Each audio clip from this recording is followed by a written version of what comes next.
One of my favorite painters is Michelangelo Merisi de Caravaggio. I really enjoy his color choices, composition, and use of chiaroscuro. All of these techniques come together to create very dramatic narratives, which is what I enjoy most from his paintings. Some examples of his paintings are Judith and Holofernes, The Card Sharps, and my favorite, The Vocation of St. Matthew.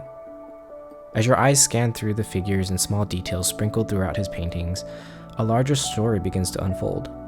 You get drawn into what is going on in the scene, sometimes even feel like you're taking a part in what is actually happening.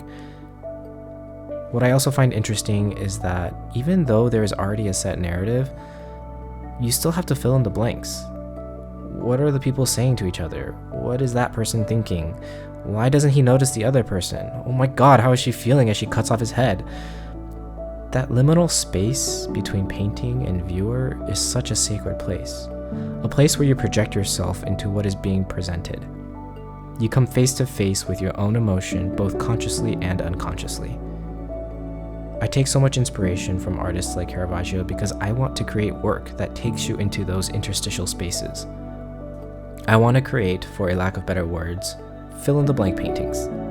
For example, in this painting I'm working on, I wanted to focus on the simple idea of a conversation. There is clearly a conversation happening, but the boy to the very right is holding up 2 fingers. What is he saying? Is he saying peace like he's leaving? Is he describing something that happened to him 2 times?